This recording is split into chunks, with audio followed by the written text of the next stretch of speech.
Hello, everyone. We are going to talk about Uranus and Gemini today in the general sense. But briefly, I thought we should go through Uranus's ingress history. So let me pull this up real quick. See that all right? Yep. Cool. Good. Uranus and Gemini. Such an interesting place for Uranus to be.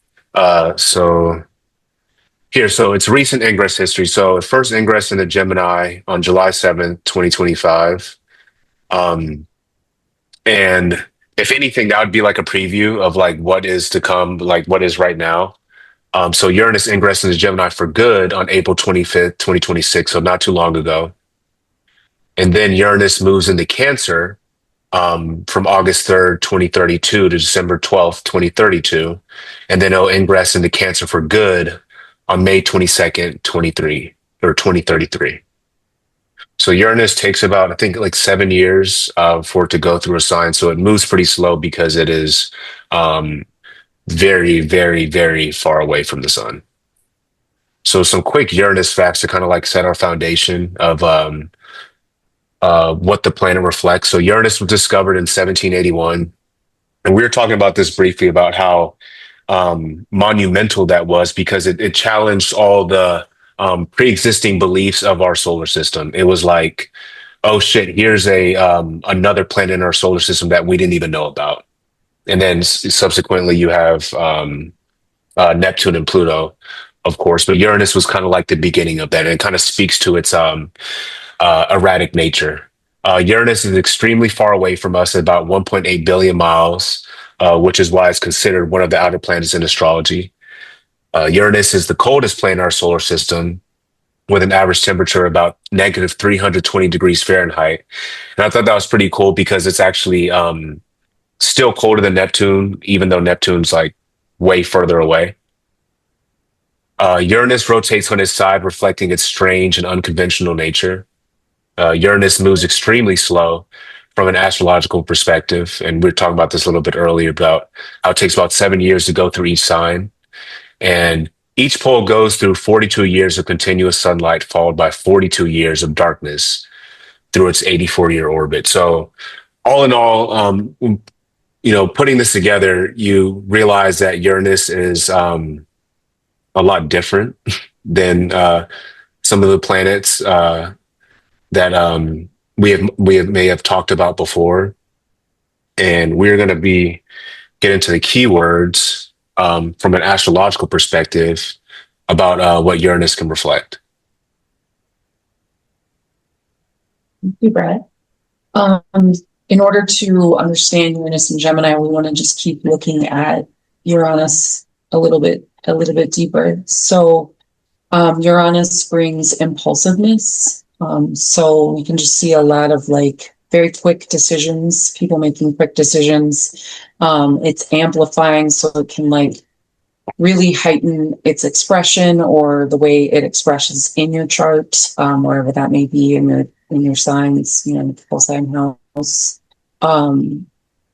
Through the 7 years, it can really, like, if you watch from the beginning to the end of the 7 years, you can see major breakthroughs that you might have had, in relation to that house topic. Suddenness, just in the fact that, like, very quickly things can change when we're talking about Uranus, and where that is in your chart.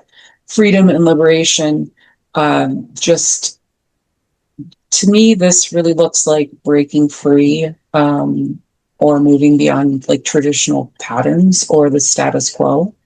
So that's like a huge thing that Uranus will bring. And I want to read just a little bit about some parts of what Ren Butler says in his archetypal universe, because I just think this is really fascinating. But he says it's like the ongoing technological advancement of humanity. Uranus evokes feelings of universal brotherhood and sisterhood, and also helps us to access a sense of planetary citizenship as we see through and transcend our differences. Can still come with erratic behavior, inabilities to cooperate, compromise, when these changes are sudden, when we start experiencing them, like Sometimes you can just feel resistance before you have a breakthrough, for example. But the other thing that Ren Butler says about Uranus in the archetypal universe that I really like is that Uranus corresponds to those sides of absolute consciousness which allow or help us to free ourselves from the unawakened state. So this is the theme of awakening, breakthroughs, which sometimes happen unexpectedly through divine grace, like as in a Satori moment or experiences of rebirth. So before I That's strong. hand it over, before I hand it over, anyone want to add anything to that and anything else to add? I had something a second ago, but it'll come back later. Now I'm not remembering what it was. Yeah, Uranus, if you go back for a second, I think Uranus is interesting because when we just talk about awakening, it's talking about really getting off of momentum. And we forget that momentum can, while it's great because it creates a pattern, it also can provide like a level of stagnation. And when you're kind of stagnating, you don't evolve, right? So we kind of forget sometimes, Uranus feels, I think, intimidating to address because we know that the sudden nature of it is going to throw us off momentum, which is really, it's deeply uncomfortable to be thrown off momentum, even if it means that you will get to someplace better. It still sucks. So, it's a matter of like receiving. Nobody likes sudden change unless you are a person with where Uranus is born. It is placed somewhere in your chart where change is your friend. You just flow and just jump and move and whatever. But then there's always a shadow to that as well. So yeah. And it's also, oh, sorry to cut you off. It's also like even with like the insane amount of preparation that you do for whatever it is, Uranus has a way of reflecting like it doesn't matter because this is going to come out of nowhere. And I think just Natasha, we're talking about just like how uncomfortable that may be. That can be uncomfortable. And it kind of reflects just like the ebb and flows of life too, about how we just don't know what's going to happen. And if anything, Uranus helps us embrace the unknown. Yeah. What it was, I now I remembered what it was I was thinking of when you read Ren Butler and talked about the kind of global citizenship. It made me think of our last episode we talked about Uranus in Taurus, which is kind of for me, the Taurian, the very earthy part of things, the very manifest physical part of our reality. And it's been interesting how a lot of breakthroughs and chaos and confusion and sudden shifts have been very apparent in that really tangible, physical, manifest part of our planetary citizenship in the last 7 years. And so it makes me really curious as to how we're going to see that shift and what the planetary citizenship aspect of it looks like when we move into Gemini, which is going to be so much more, airy for one thing, but also just more, because Gemini had, and of course we're going to talk about this, so this is a little preemptive, but it feels like it will still work, that Gemini is going to kind of show us that planetary citizenship that also will be more inclusive of beyond the seen and beyond the known and beyond the Taurus realm of what that means. 100%. Yeah, be interesting to see what that looks like. Yeah, that's perfect segue, Tawa. That's great. So then we'll move into talking about where Uranus is going. So as Tawa ushered us in so nicely, we just left a place in Taurus where we've seen this these physical changes around the world. Even things like, borders and things are becoming a little bit malleable, and um, the ground is changing. And so now with those physical changes, we've seen the physical changes, and now Uranus is coming to disrupt the air as opposed to the ground.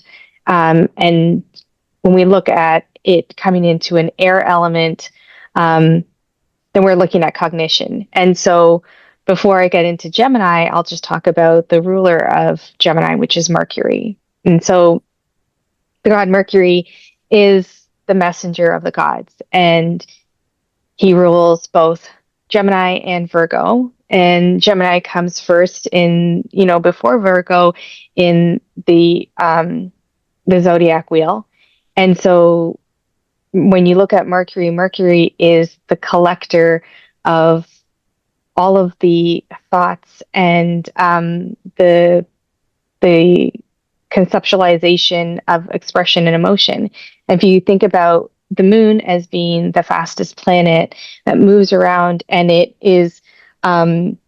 rules fortune and circumstance, the next fast moving planet is Mercury. And so after the moon, which is your body and your emotional and your physical body, takes in the stimulus of the world, or that it has to navigate, then the next part is cognition. Is how do we process that, right? How do we as the human species, how does our brain take that and put that into a form of code? And that form of code comes out into language and into images and into sound and numbers and all kinds of things. And so this is what Mercury is doing. It's going to take that information and it's going to share it. It's going to disperse it.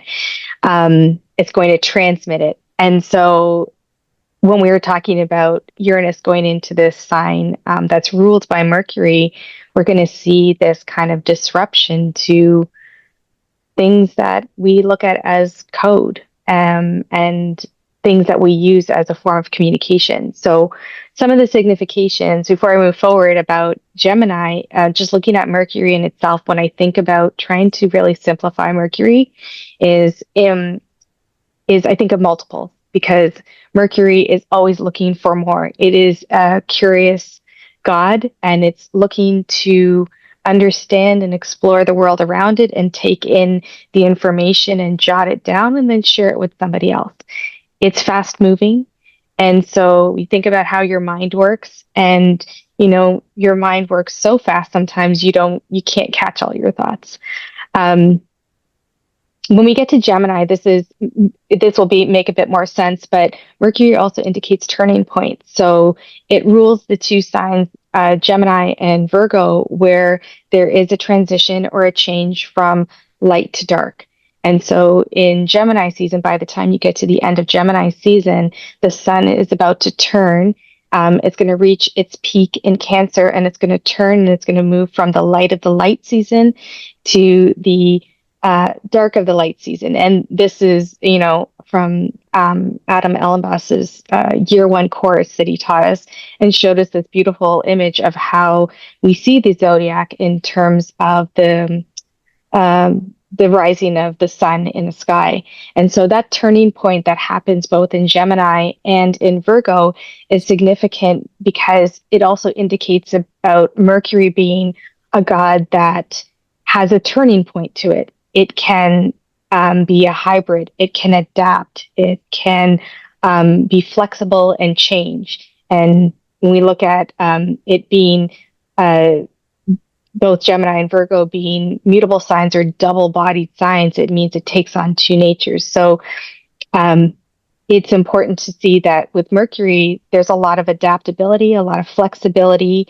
And I want to kind of make a note of that, because when we have Uranus go into Gemini, it might feel very difficult, but we have to remember this is an adaptable, flexible sign that we can kind of lean into if we we learn about it.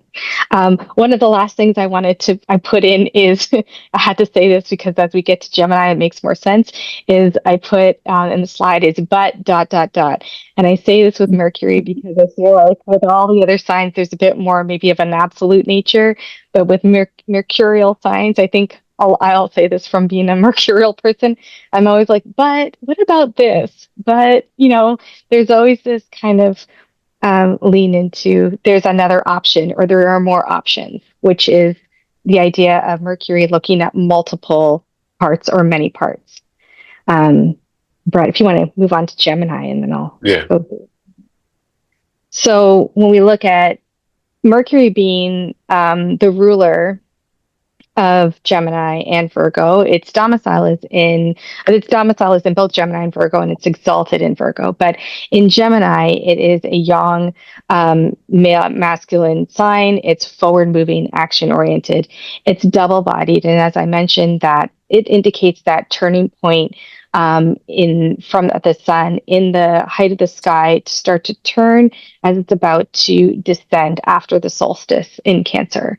It's a hot and moist sign, and it's the element of air. So if we think about that and relate that to cognition and what Mercury is in charge of in communication, we can see that with Uranus coming in, this is going to be affecting our mindset. It's going to be affecting how we process things. It's going to bring in new opportunities to think and to think in different ways. And so some of those significations that we see of Gemini is that is the sign of communication. It's a communicative sign. People who are born with significant planets or a planet in the sign of Gemini or a Gemini ascendant, they have that gift of gab, or they have that way of being able to kind of vocalize themselves for themselves. There's a youthfulness to them. They're curious. There's adaptability, changeability. There's a magical and inventive nature to Gemini, and a sense of intelligence because they're always looking for something really interesting to explore and talk about and share. It can also be deceptive because, Mercury is shrewd. And so if we're always thinking, then we're always thinking of all possibilities, not just one possibility. And then that allows people to adapt and move and, avoid.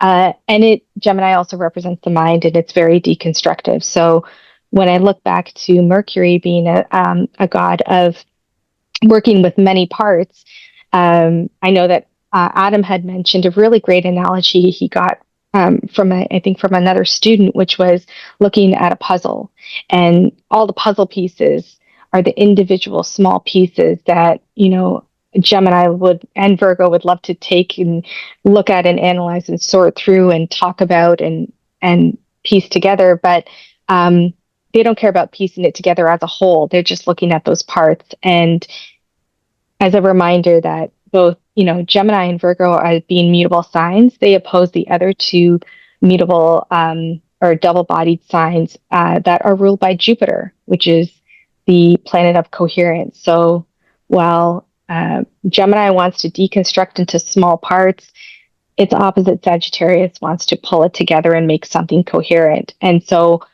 while we have Uranus in this sign of Gemini, it wants to deconstruct everything.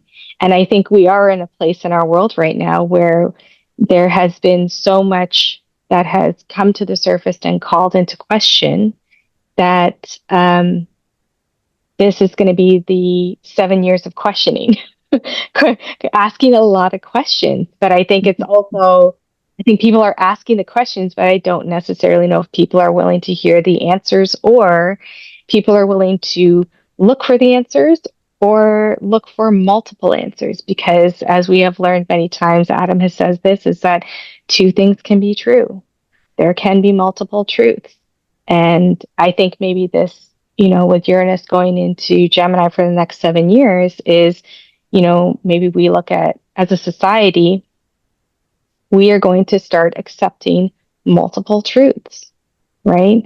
That you can look a certain way and have a certain mindset that do not correlate with what previous stereotypes have indicated or have ruled for a while. So, and we have to look at the fact that Uranus and Gemini is trining, not by degree. Oh wait, no, by degree. No, wait, how far are we off from Pluto? From Pluto and Aquarius, there's 3, 4 degrees off. It's yeah, 0 and 5. 5 degrees off right now, but 5 degrees off. Mhm. yeah, So but it's not within engagement according to like Hellenistic but astrology, but it's there and it's definitely it's engaging. I yeah, think for sure. I definitely yeah, think you It's on can. its way. It's on its way. You can feel yeah, it. sign based, So yeah. yeah. So yeah, and I think some of the things that I was thinking about with people trying to understand how Uranus is going to be in this sign that's ruled by Mercury. If we look at Uranus coming, I think that even though Gemini is a sign that participates in lots of different things and is curious and is adaptable, flexible, maybe changes too much at the same time, I think like a lot of the signs is once it gets into a momentum, you stick to that moment. Like we said, you stay on that momentum, even the sign of Gemini. And I think that part of that is the thinking that a lot of people are stuck to right now. And that could be in regards to race, it could be in regards to body image, it could be in regards to labor. I think those things are going to change or forms of communication. So, but sometimes is that we're so stubborn as a society or as individuals believing that we know everything is that you need a planet like Uranus to come in and shock the system like an electrical jolt that that really gets people to question and say, why were we doing this in a certain way, and why can't we do this, why can't we think differently? So I mean, I'm kind of excited for this. I know it doesn't sound like No, I think actually it's interesting what you've been saying, Natasha, because it's making me realize that I just recently defined, in a writing piece of my own, I just recently defined empathy kind of as as opposed to the whole idea that it's the ability to kind of read other people and stuff. It's really just, for me, empathy lately is feeling like just the ability to suspend our own perspective long enough to see it from another perspective. And then, beyond seeing it from that other perspective, then being able to recognize that that perspective can also be true, even if it's not in alignment with your own perspective or congruent with your own perspective. So it really is like this Gemini kind of Uranus idea that that we can hold multiplicities and hold multiple truths together, even though they don't necessarily confirm and validate each other. That's just not necessary. And so it's interesting to hear you talk about the way that you've been talking about Gemini and Mercury in that sense, because to me it's like this higher level of comprehension skills that we have within humanity, right? That we can comprehend something at a level that is inclusive of multiplicity and inclusive of things that are divergent, maybe, but are all completely valid and accurate in their own right. Mm-hmm. Yeah. Yeah. Wow. That was yeah. I'm thinking about a lot of stuff now. That was awesome. So this is what I was thinking. So I was reading The Astrology of Fate by Liz Green. Awesome book. And there's the thing on the myths of the zodiac. So they talk about like um providing more nuance from an archetypal mythical perspective on like what each sign entails. And so I was looking in the Gemini, and it talks about the twins, Castor and Pollux, talks about Cain and Abel, and it talks about the duality of both, right? And this is what y'all were just saying, is that like there's a light and dark side to things.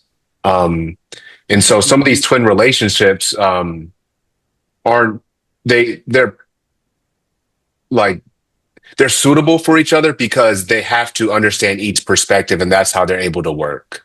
But there can be destructiveness in that as well if you're not able to understand that perspective. And so when you're talking about like the higher way of thinking, I think that kind of is in a higher way of thinking because like now you're having to put your bias aside and be like, okay, like this could be completely different than what I think. But now let me add this to my perspective now, and now this will help me understand this on a different level. And Mhm. so why this is really interesting to me is because and I think Uranus is associated with like the Promethean myth. Is that so? Mhm. Um Mhm. and so quick synopsis on the Promethean myth, and I may like completely screw this up, but um, Prometheus was a Titan, and him and Zeus like were at odds with each other, but they've worked with each other together. And Prometheus was like, I'm not really fucking with Zeus, excuse my language. So he took fire and gave it to the humans, and also taught humans like agriculture, science, technology, all these things.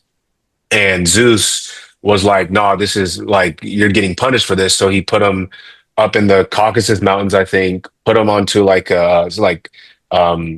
binding him to a rock, and then he had like an eagle. This is pretty graphic, but he had an eagle, um, like eat at his intestines every day, and then Zeus would have his intestines regenerated each day, so he can suffer through that pain.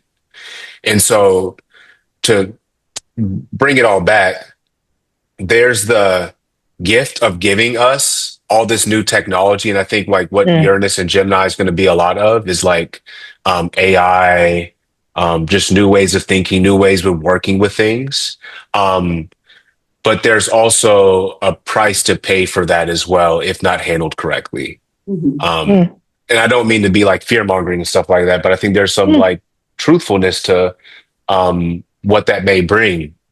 And there's also an isolation that comes with that as well of who Prometheus was, is that like he helped humanity, but now he's like isolated in the mountain, being punished until Heracles, I think, like saved him um for doing these things. And so it's going to be interesting Mm. seeing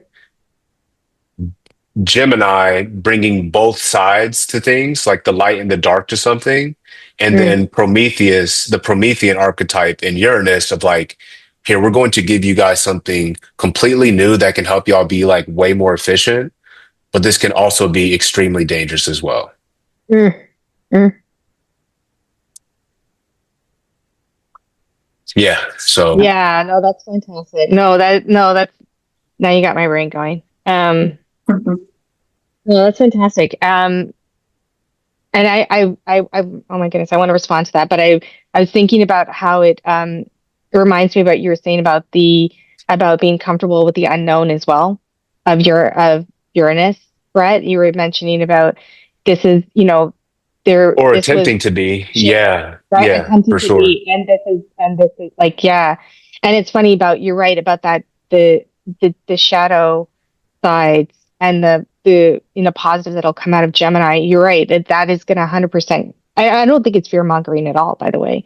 I think there's a very real truth that we have to really reconcile with, because um, it's funny. It's a little thing, but I'm sure, I don't know if anybody else has experienced this, but like a video that there's an account on Instagram I used to watch, and I thought it was wonderful and great. It was an animal video, so I loved it. And I just found out the other day that it was completely AI. It was the person in You've it been was AI. bamboozled. I've Yeah. been bamboozled, and as somebody who like feels very I've been like there. I Yeah. can discern, this Mhm. one got me because I said, okay, here we are. That's where we are, Mhm. where it is. I'm not saying that I'm like, oh my gosh, I'm amazing. I could just spot AI from a mile away. But the thing is, we are at that point where it is actually so difficult to discern it. Now we have to get to the point, are we saying, okay, this might not be real, but do I still accept the message that it's sending? Even if this was not a human, the human in this video is not real. The animal is not, this video is not real. did it still put a smile on my face? Did it still inform me? Did I still learn something? And is this actual truth? Can I, it's funny to even say, can I Google it? Can I reaffirm it by going back on the internet, or can I go into nature and confirm it out in nature that this is truth? And I think that's the whole thing, is that truth is going to come into question. Right. And this is where multiple truths exist. So I don't think you're fear mongering. I think, Brett, when you're talking about it, because I think that there is a level of discernment, there is so much noise, right? This is the thing about Gemini itself as a sign, a lot of noise. It's just buzzing with stimulation because it feeds off of that. And with Uranus coming in, and Uranus is this, I think of it being a sign of electricity, or not a sign, a planet that has like an electrical nature to it. If it's bringing fire and it's stimulating this bolt of knowledge, this bolt is also going to amplify. And as Rhiannon, you use those words, amplifying, it's going to amplify Gemini, or it's going to be amplified by Gemini. So sound, I think frequency, vibration, all that stuff, it can be, as Brett was saying, the shadow side. Okay, so the positive side, we could start really getting into quantum mechanics and understanding Reiki and vibration and energy and transmission of all those things that we cannot see, that is through the air, right? We believe that. It's funny how, as somebody, I don't know who it was, I saw on Instagram, or somebody that said, we believe we could finally measure radio frequency. And I don't know if that was around the same time as when Uranus was discovered. I feel like there's something, I could be wrong about this, but measuring gigahertz or measuring hertz. Mm-hmm. But people still don't believe that you can speak to the dead, or that you can have interspecies communication with animals or plants. But we believe in radio frequency because we can measure it by some man-made electrical component. So I think that it's going to be, there's that, but then on the flip side of vibration and frequency and all this stuff increasing, there's also the things that harm people. So the increased level of noise on social media and communication, and what kind of communication is being sent out, messages, things like that.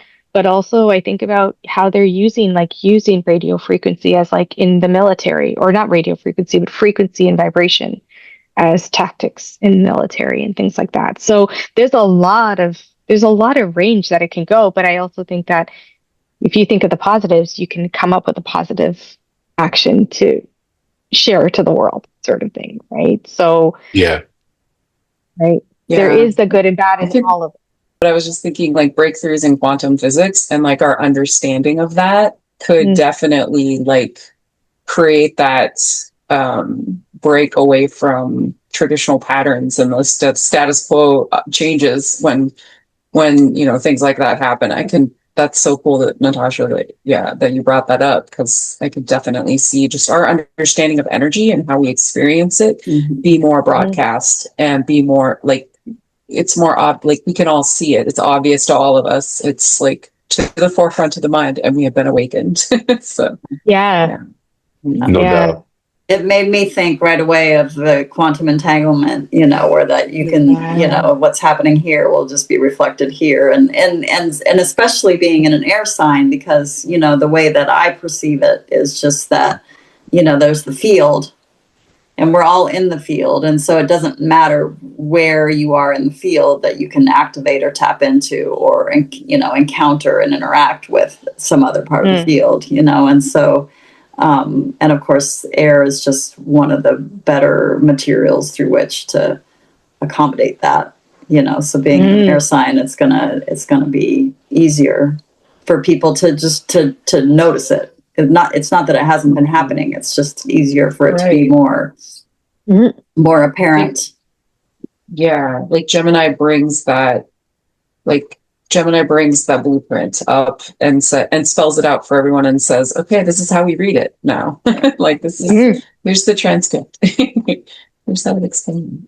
And I keep thinking, and I don't exactly know how to articulate it, so maybe it'll be something that comes up when we continue to talk about Gemini. But there's something that, since I just heard, I think Natasha, you were speaking, no, or maybe I think it was you who were speaking at the time, where we were talking about the mutability or the double-bodied nature of. So the fact that Mercury is lord to two signs that are both double-bodied, and that happens with Jupiter as well. But with all the other planets, they have, a fixed and a tropical or a, That's a good point. you know what I mean? So Yeah. Right.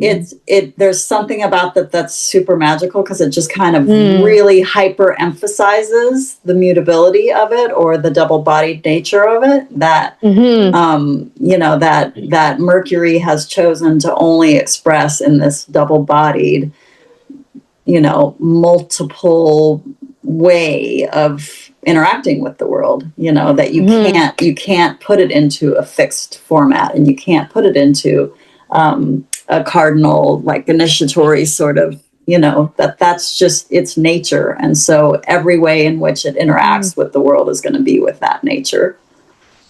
I agree. And I think Love that. that doubles down, or that speaks to Hermes's nature, right? Of like going between worlds. Like if anybody has to like get all this information, it has to be Hermes, who literally goes to the underworld and then goes up to Olympus with the gods and everything in between. And it's interesting too how Jupiter, the Jupiterian, Jupiter has to do that as well, just for perspective, Mm-hmm. Yeah. Yeah. I think that's fantastic. And I mean, you think that, and I think that if people need to remember too, that when we do look at Gemini, this is something that we can look at in another episode, it's always the dyad. So Gemini and Sagittarius. So, when we get stuck in one sign, we can throw it over to the other sign to also look for some support, I think, in some ways. So if there was a bit of a struggle in Gemini, maybe you look to Sagittarius to see what can do to offset it. But also Sagittarius is going to give you the coherence, right? So maybe you can't see it through the lens of Gemini because there's too many pieces and they're scattered all over the place, or they're like constantly changing and shifting. But maybe you could take a small bit and say, okay, it has, like, because this is the thing about, I think the difficulty with Gemini is that there are so many moving parts sometimes, and it's great and wonderful because you get all these great little nuggets of information, but there has to be some coherence to it at some point. Like, what do you do with that then? It just, it needs to go somewhere. It needs to, and I think for a lot of people right now too, is that I think we're in desperate need of some coherence, but I also think that maybe, the idea of Jupiter in that sign of, like, Jupiter is still the sign of like institutions and systems. And we are in that place right now of systems breaking down. So it's, even in that sense, you look at that dyad, is that in Sagittarius is belief systems. Of those belief systems in Sagittarius, a lot of those are breaking down. They have been breaking down because we've been shaken up in society by what's been going on.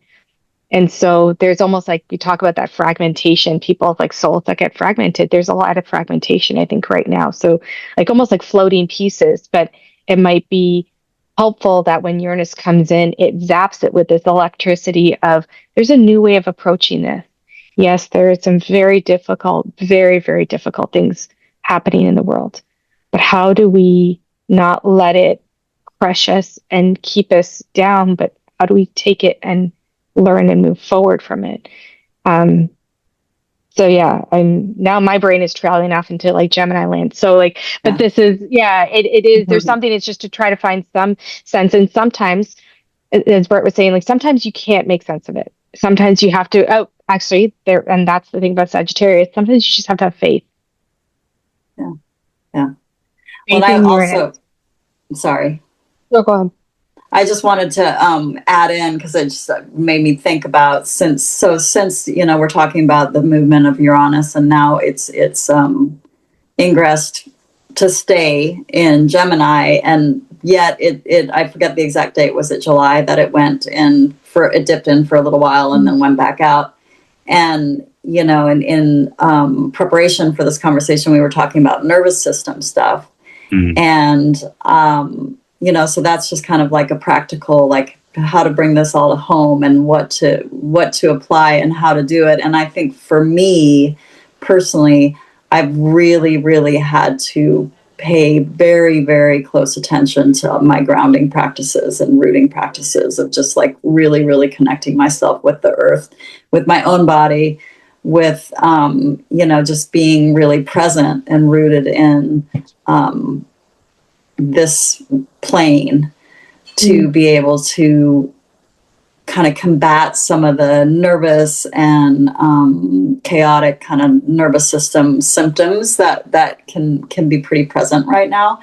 And it's interesting, I've been doing this shift in mantra, and I don't know what made me think of it. I guess I've always been a little bit of a science fiction geek and enjoyed that kind of stuff. But I was thinking recently that, okay, my body is my vessel, and Mother Earth, like the earth is either my spaceship or my space station or my home planet, right? So she can fit all three of those things. And so I've just been really trying to focus on just being really present and aware and intentional about that. My commitment is to this spaceship and this space station and this home planet that is here, absolutely for my benefit and to support me and to make things work. And so the more that I can just really tap into that and really show gratitude for it and appreciate it and just, and I guess it made me think of it because I was thinking about like my partner who is an avid anything on two wheels, so bicycles, motorcycles, and I was just thinking about like the precision and the care with which he cares for his bikes and his motorcycles, like they're always in tip top condition and, keeps them clean and keeps them. And so I was just feeling like, wow, if we all could actually really see Mother Earth in that way, I mean, how much better would we care for her if we were seeing it in that fashion? And then if we see the connection that we have and how important that connection is, then it's self-care. It turns into self-care. Like we take care of Mother Earth because that takes care of us. And it's just this, really lovely reciprocal sort of interaction. But I think that we're going to have to, I think that for me, that is like, it's the one thing that's keeping me feeling grounded and safe and embodied and to move out and stay in a more optimistic headspace about some of the stuff that's coming our way and has already come our way. I love that, Toa. I know that was Likewise. Yeah. I think that's extremely necessary, especially just in the nature of the talk of like how how Gemini can be kind of just like all over the place, just being able to ground yourself, right? In some way, because there's just an excess of information and new things that are going on. And so I think it's like you were saying, just important to have some type of grounding practice to keep ourselves as right as we can be. Yeah. I think that was one of the things when I was looking at the idea of Uranus and Gemini. And I think that's the lesson that we had to learn from Uranus and Taurus is I don't know how many people can like specifically say, yes, I recognize this was the need to slow down. And I think that, and we say that all the time, but I don't think people quite understand because I know I didn't understand what slowing down actually means. It's a little bit different than what people think. And, and I think that Uranus and Gemini, because the level of noise and disruption and suddenness, and I think about medical astrology kind of bringing in a couple things here, things like, I think of, arthritis and electrical kind of, the electrical surges through your body, through your nervous system is going to be felt and it's going to feel amplified. And so instead of relying on the things that we used to, like pharmaceuticals, or it might be other substances or whatever it might be, or even working out excessively or whatever, I think that it might be an opportunity for people to really understand that sitting still or walking slowly, we talked about this just before, sauntering, strolling, but slowing your body and your nervous system down, literally, like Sawa, you talked about being on the spaceship, and it's like our bodies is like almost like a form of a spaceship. So if we were driving this car and this car is running on oil that hasn't been changed in a while, and it's grinding gears and it's on really dirty oil, or it's on really low on gas, it needs to slow down. Like it needs to be replenished. And so I think that one of the things that people could use as a resource is understanding that slowing down during this 7 years, little points of the day, taking a breath, calming, slowing the mind and body down is going to be a necessary resource. Like, it's going to be a very important resource for people, right? Rather than relying on the old things that we used to do, because we need to be able to tune into the intelligence of our own bodies, because we've learned now that we can't rely on external forces to support our own bodies. We have learned now the hard way that those supports that are out there, healthcare systems, whatever they might be, are not really supportive. So we need to tune into the intelligence of our own body, and part of that is slowing down to hear it, right? So, yeah. Yeah, no doubt. Yeah, this is awesome, y'all. Does anybody have anything else to add? I think it seems like we'll continue the conversation at a future moment, because we've got some more juice for it, but this is a good stopping point. I agree. And I think it's like, just as time goes on, we can just add things to this. And if anybody's interested, we talked about, we kind of recapped Uranus and Taurus last episode. So that will be in the description if anybody wants to check that out. But cool. Thank you, team, for your valuable input and discussions as always. And we will see y'all next time.